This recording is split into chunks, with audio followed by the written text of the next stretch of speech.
आता बघा चांगली गोष्ट काय आहे, म्युच्युअल फंडच्या बाबतीत ज्यावेळी आपण म्युच्युअल फंड ग्रोथची स्टोरी अनफोल्ड होताना बघतोय, त्यावेळी रेग्युलेटर्सना पण खूप मोठं क्रेडिट दिलं पाहिजे. कारण म्युच्युअल फंड हा अतिशय सेफ पर्याय आहे गुंतवणुकीला. आणि तो सेफ पर्याय का आहे, तर रेग्युलेटर आणि इंडस्ट्री दोन्ही एका हातात हात घालून चाललेलं आहे. बरोबर. ती एक सगळ्यात महत्त्वाची गोष्ट म्हणजे तो विश्वास म्युच्युअल फंड इंडस्ट्रीने सर्वसामान्य गुंतवणूकदारांचा स्थापन केलेला आहे. त्या विश्वासावरतीच गुंतवणूक येते. आणि दुसरं, म्युच्युअल फंड सही आहे हे जे आपण म्हणतो, तो म्युच्युअल फंड का सही आहे, कारण सर्वसामान्य गुंतवणूकदाराला जगभरात ज्या घडामोडी होत असतात त्या कळत नसतात. बरोबर आहे. पण म्युच्युअल फंडचे जे आपले फंड मॅनेजर्स आहेत, ते फंड मॅनेजर्स प्रत्येक गोष्ट ट्रॅक करत असतात. मी तुला एक उदाहरण देतो.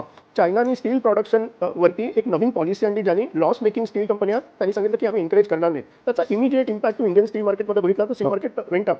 तर ह्या सगळ्या ज्या गोष्टी असतात त्या सर्वसामान्य गुंतवणूकदारासाठी काय आहे, तर आपले पैसे सुरक्षितपणे चांगल्या फंड हाऊसमध्ये जर दिले आपण, आणि ह्याचं रेग्युलेटरी फ्रेमवर्क खूप चांगलं आहे, त्यामुळे पैसे आपल्याला परत मिळतील, पैशाचा चांगला परतावा पण मिळेल. या दोन्ही गोष्टी ज्यावेळी कन्सिस्टंटली आपण बघतो होताना, त्यावेळी ती म्युच्युअल फंडाची ग्रोथ होते.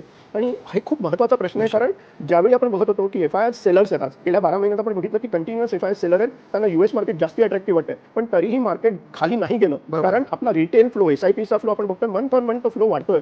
आणि हे मॅच्युरिटी पण दाखवतं. कारण सर्वसामान्य गुंतवणूकदार आता हा विचार करतो की माझे पैसे प्रोफेशनली मॅनेज होत आहेत थ्रू म्युच्युअल फंड, आणि मला चांगला परतावा मिळतो. बरोबर. आता बघा चांगली गोष्ट काय आहे, म्युच्युअल फंडच्या बाबतीत ज्यावेळी आपण म्युच्युअल फंड ग्रोथची स्टोरी अनफोल्ड होताना बघतोय, त्यावेळी रेग्युलेटर्सना पण खूप मोठं क्रेडिट दिलं पाहिजे. कारण म्युच्युअल फंड हा अतिशय सेफ पर्याय आहे गुंतवणुकीला. आणि तो सेफ पर्याय का आहे, तर रेग्युलेटर आणि इंडस्ट्री दोन्ही एका हातात हात घालून चाललेलं आहे. बरोबर. ती एक सगळ्यात महत्त्वाची गोष्ट म्हणजे तो विश्वास म्युच्युअल फंड इंडस्ट्रीने सर्वसामान्य गुंतवणूक